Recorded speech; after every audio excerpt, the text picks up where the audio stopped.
But was this what everyone was expecting as Jaishankar to say today? Exactly, it's a generic statement, and we all know what's happening there. I mean, the news and the television channels are telling us this.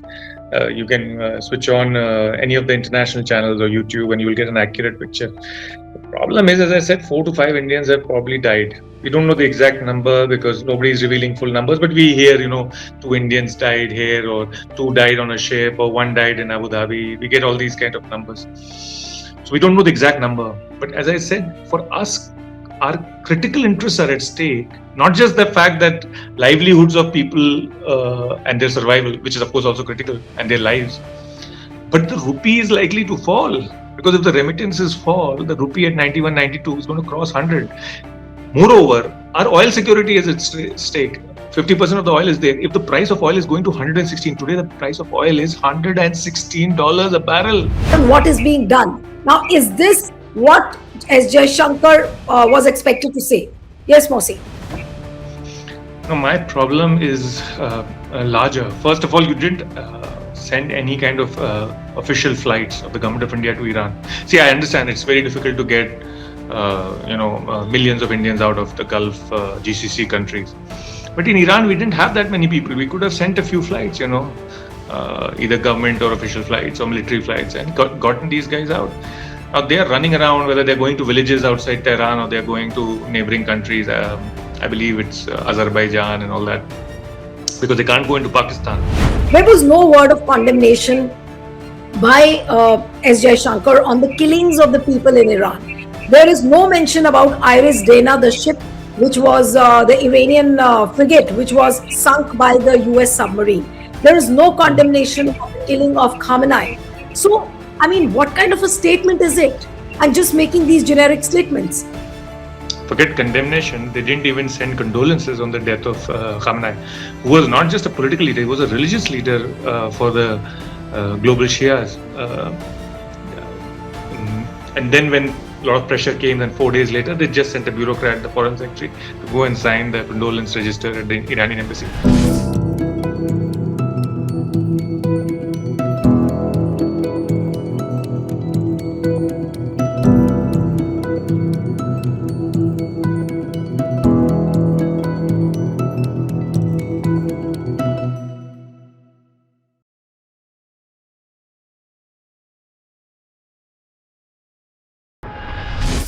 Hello and a warm welcome to HW News Network, your one-stop show, truth be told, for some engaging and thought-provoking conversations. Today, External Affairs Minister S. Jaishankar told Rajya Sabha that India continues to believe that dialogue and diplomacy should be pursued to de-escalate tensions in West Asia, even as the region witnesses escalating hostilities and rising casualties. He was making a statement in the upper house amid sloganeering by the opposition MPs.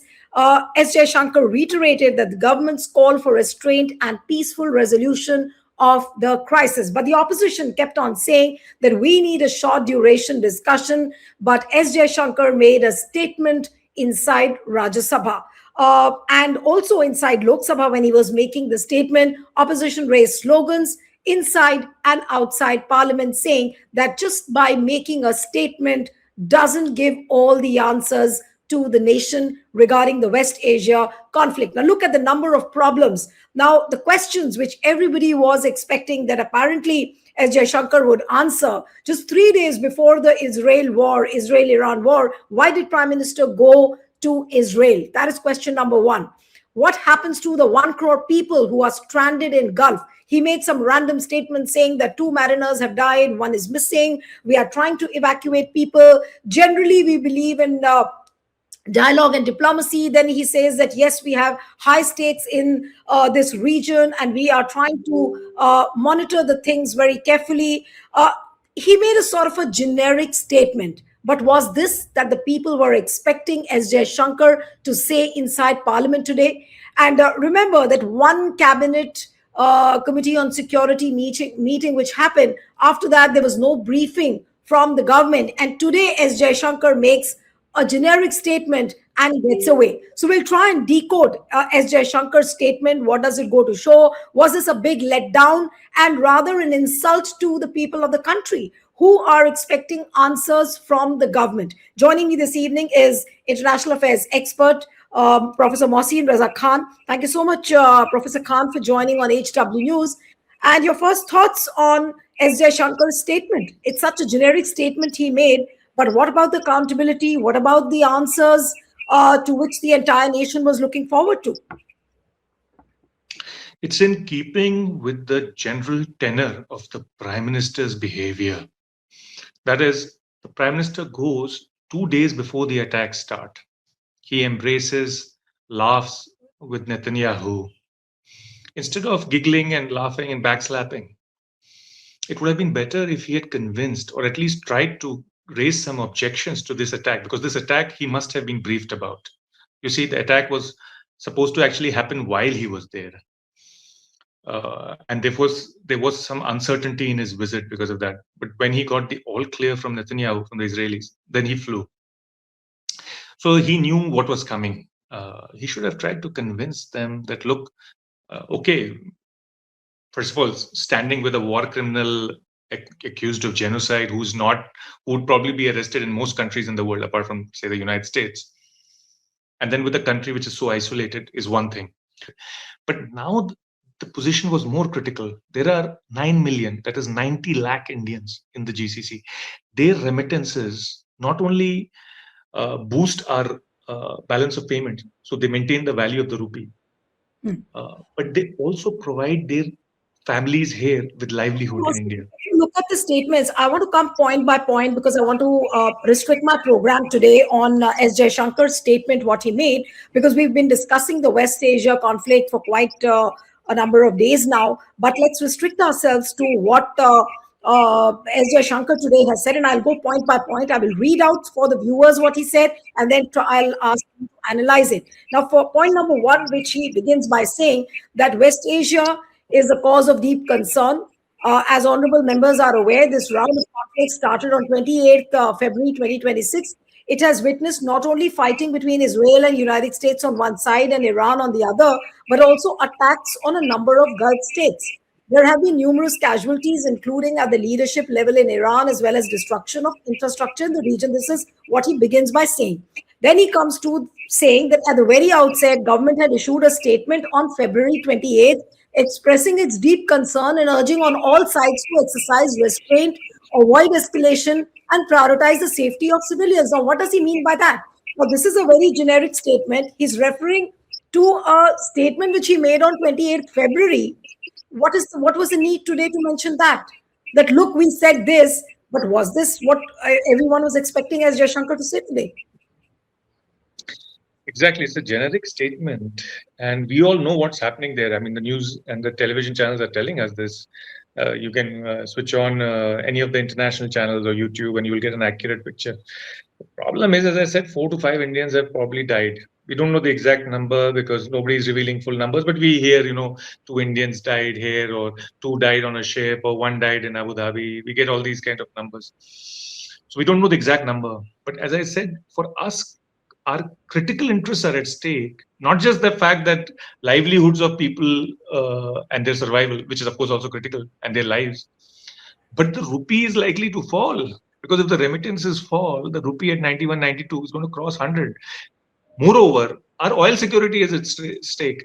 50% of the oil is there. If the price of oil is going to 116, today the price of oil is $116 a barrel, which was $65 a barrel last month. So what's going to happen to our oil bill? It's the largest component in our balance of payments. So because both remittances will go down and oil imports will go up, the rupee is 100% going to fall. That means it's going to affect your incomes. It's going to affect your stock market, your real estate market. You're going to be... So it was critical for the Prime Minister when he was visiting, and now... The stock market fell very sharply this morning. Achha, I'm not aware of that. Okay. Yes. So this was inevitable. So when the Prime Minister was giggling with him, he should have tried to explain to Netanyahu that this will be bad for us and it will be bad for our relationship with you. We have stood by you and through thick and thin, through genocide and this, but don't do this.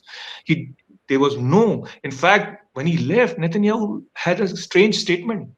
He said, "My friend and India kind of the leader of the global south is standing with us in this moment of crisis. So we are being projected as standing with Israel and America, the aggressors in this conflict, to our own detriment, to our own cost, both in terms of oil, in terms of remittance, in terms of balance of payments and rupee, stock market, real estate market. I think it is a disastrous foreign policy, as I've been saying, right from the time when I was telling you a few years ago what was happening in Bangladesh and what's happening in Nepal and Maldives and all that. That trend has continued with respect to China, Pakistan. No, but I also want to come to Mohsin, the deliverables and the action which the government has taken. This is also what was spelled out by S. Jaishankar. And I'll just go by point wise so that the viewers also come to know what all he said. He said that reflecting on our assessment of the evolving situation, the Indian Embassy in Tehran issued advisory on 14 January 2026, urging Indian nationals, including students, pilgrims, business persons, and tourists, to leave Iran by all available means of transport, including commercial flights.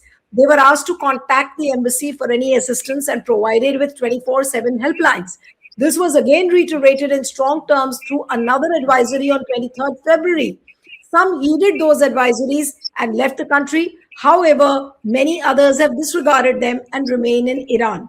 We are also in touch with our fishermen who operate out of Iran, and this was the situation until 28th February.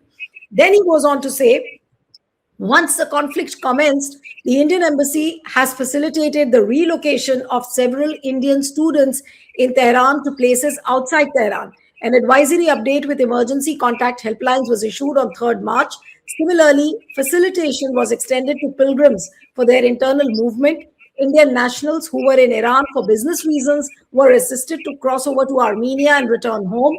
Embassy in Tehran remains fully operational, in fact, on the highest alert.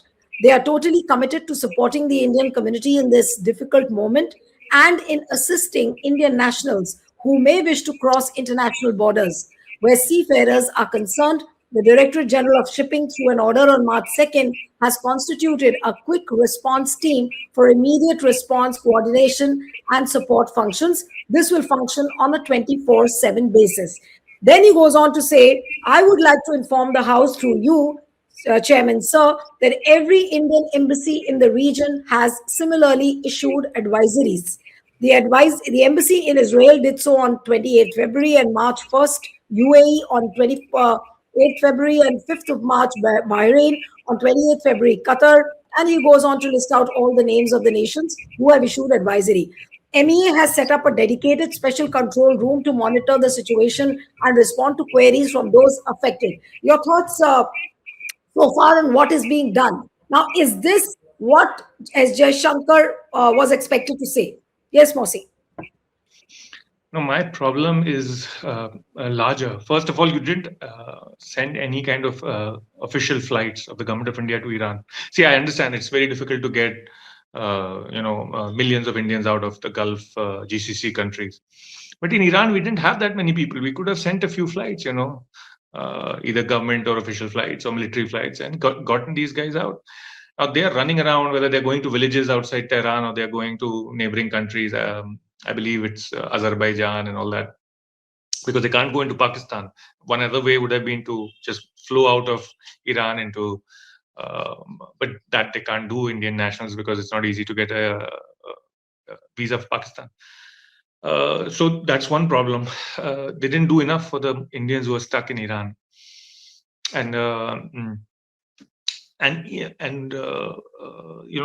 we have completely actually abandoned our relationship with Iran, as I explained earlier to you also.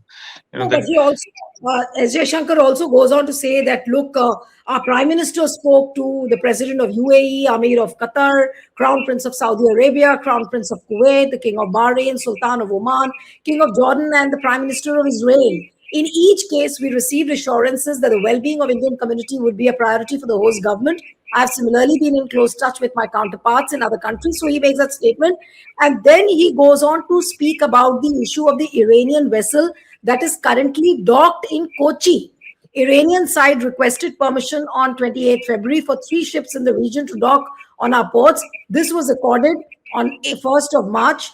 Iris Lavan actually docked on 4th March in Kochi. But there is no word on Iris Dana, the vessel which was sunk by the US submarine. Now, There are so many things, Mohsin, which I want you to comment on.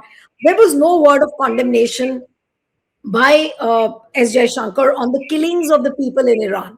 There is no mention about Iris Dana, the ship which was the Iranian frigate, which was sunk by the US submarine. There is no condemnation of the killing of Khamenei. So, I mean, what kind of a statement is it? And just making these generic statements.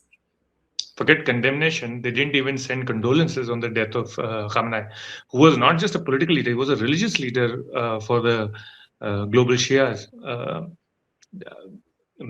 And then, when a lot of pressure came, then 4 days later, they just sent a bureaucrat, the foreign secretary, to go and sign the condolence register at the Iranian embassy. Remember when Raisi died, the president of Iran, in a helicopter accident? The foreign minister himself, Jaishankar, had gone. Government had given a condolence message as well, released an official statement. Here, nothing. The silence from Prime Minister Modi, from Jaishankar, foreign minister, from the official government handle, that is the spokesman of the foreign ministry. So, it's like, what are people supposed to think? You have earlier abandoned Chabahar port. You have stopped importing oil from Iran, even though it was the cheapest oil. They used to provide insurance for that oil, transportation costs. What are people supposed to think? People think that when you are embracing and hugging uh, the attacking country's Prime Minister Netanyahu 2 days before the attack, and his visit might have even Modi's visit might even have been used as a ruse, that is, in order to lull the Iranians into believing that no attack is going to happen because this guy is visiting. So people think that we stand with Israel and with America in this attack. We are one of the few countries who are from the global south who have not condemned this.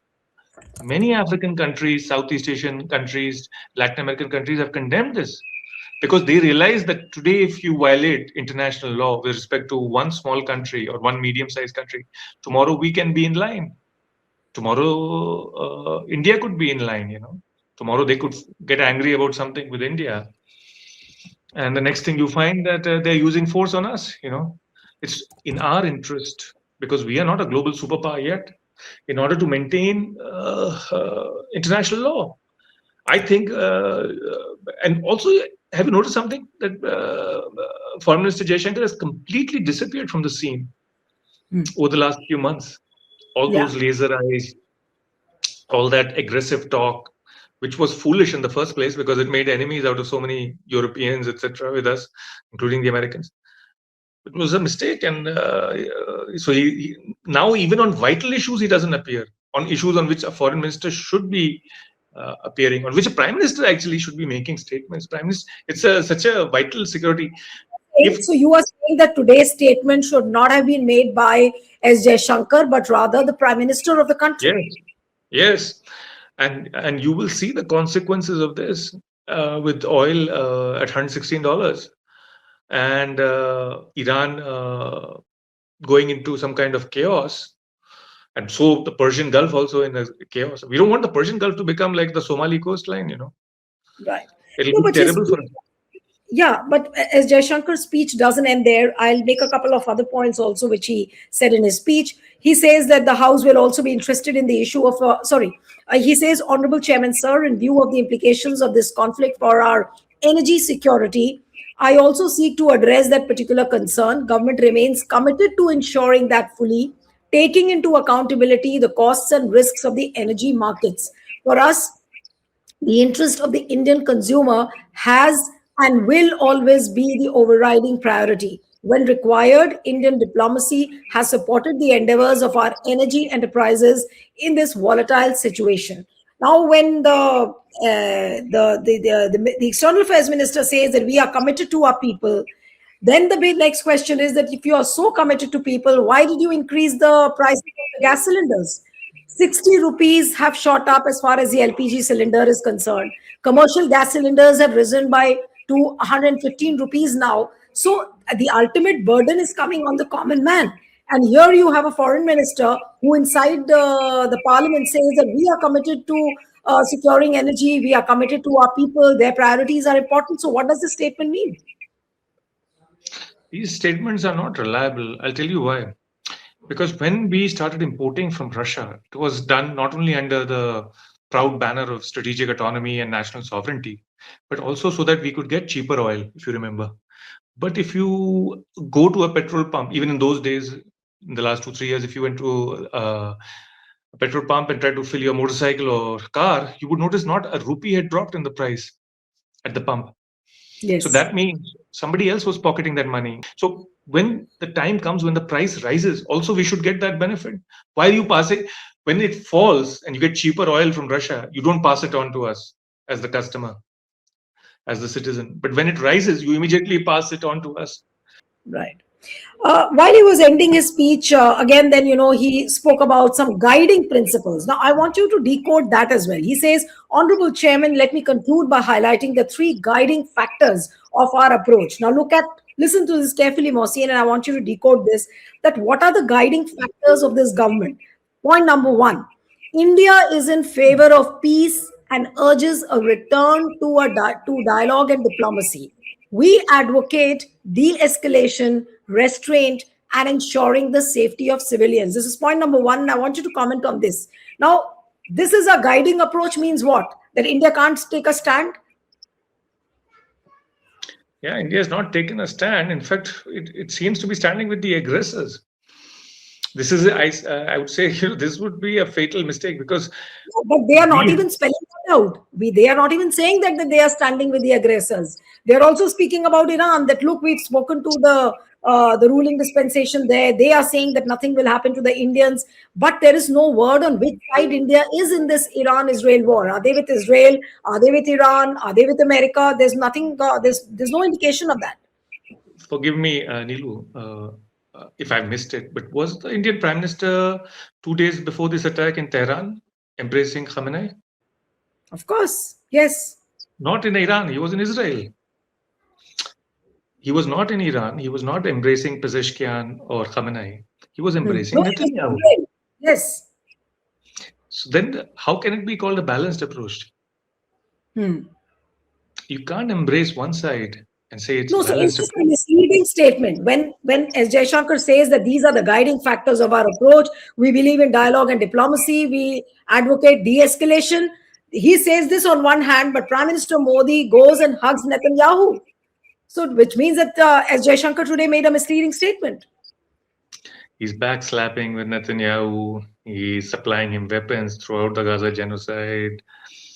He's supplying them Indian labor and hailing it as a great victory. Both Yogi and Modi were hailing it as a great victory that Indian labor was being sent to Israel. I don't understand. I don't understand how this is a balanced foreign policy at all. So unless I don't understand at all foreign policy, so but the consequences of their actions will soon be apparent. Right. That is, international relations is such an area that it always has a stern reckoning. They Right. will have a stern reckoning. Right. Now, let me come to the second guiding factor, which S. Jaishankar was talking about. Second one is that the well-being and security of the Indian community in the region is our priority. We will continue to work with the governments of the region towards that end. What is that guiding factor now? Whatever it is missing because I'll give you an example. The Chinese government put pressure on the Iranians to allow Chinese flag tankers to pass through Hormuz. I didn't see any such pressure from the Indians. I didn't see any such Indian tanker being allowed to pass. Dozens of Indian tankers, including of the Shipping Corporation of India, which is a government-owned public sector enterprise, are stuck in the Persian Gulf, in Hormuz, in Red Sea. They're stuck. So if we have such great leverage, we should be able to convince the Americans and the Israelis and the Iranians to let our tankers at least exit. Instead, we have noticed that there have been attacks on our, and we have seen a couple of Indians die. Sailors, Indian seamen, whatever you want to call them. Right. Now, the third guiding factor is that our national interest, including energy security and trade flows, will always be paramount. Now, what does this mean? Is it not like a statement which looks like a jalebi? Uh, it's all round and round and round with no substance, no meaning. Yeah, it could mean that, hey, as the Americans announced, we have allowed India to purchase for another 1 month from the Russians. 30 days wait. That oil which is already at sea, according to that statement. Yes. So after all this genuflection and uh, all we get is further bullying from the Americans. I mean, what I'm saying is there is no gain here in prostrating before the Americans or the Israelis. Israelis had to anyway sell us weapons. They're not doing us any favor. We are their largest customer. About 34% of their weapons are sold to us. Weapons is one of the main industries in Israel. If they don't sell weapons, their economy is going to collapse. So they're not doing us. It's like who begs who? Does a salesman beg a customer, or the customer begs a salesman? We are the Absolutely. customer. They had to sell to us. There was no point. Same thing with the Americans. By begging constantly, by prostrating in front of them, they think more low of us. They bully us more. It is in the nature of a bully. You see, the only people they respect are the people who stood up to them. Yeah. Finally, when the Europeans developed some spine on Greenland, that's when the Americans backed off. Same thing with the Chinese. Yeah. We are just not able to do anything. Right. Something very interesting. While he was ending his speech, the last line of his speech very clearly says, I am confident that the government has the full support of this august house on this matter. Thank you. And in Rajya Sabha, you had the opposition walking out. In Lok Sabha, there was sloganeering amidst while he was making a statement. And both inside and outside, the parliament, the opposition's, the leaders were protesting that this is a generic statement. What you have said makes no sense. We need some proper answers. And here, as Jaishankar says, that we have the support of this August House. What does he mean by that? I think he's by the August House, he's referring to a single member, Mr. Shashi Tharoor, who seems to be supporting the government through and through. Probably he's angling for a seat, either in the central cabinet or in Kerala, wherever he expects the BJP to win seats. So if by the House he's referring to Shashi Tharoor, he seems to surely have his support. Other than that, no fair-minded observer, neutral observer, is going to say that with this kind of a ramshackle foreign policy, which we have been seeing for the last few years, you're going to have the confidence of the House or the Indian people, and the consequences are apparent. They're they've kept Sheikh Hasina here. They've made Bangladesh Yeah. our enemy, a secular neighbor of ours.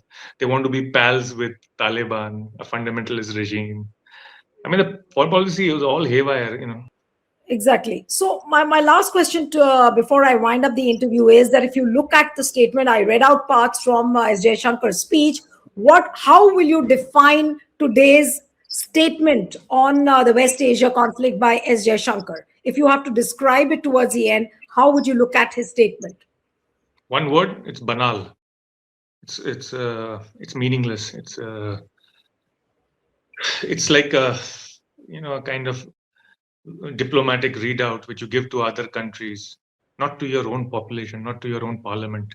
Have you seen the kind of closed door and open door sessions that the American parliament does, the Senate and the House?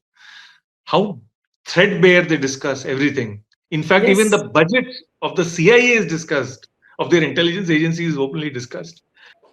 All right, Mohsin, thank you so much for joining on HW. Thank you. Thank you.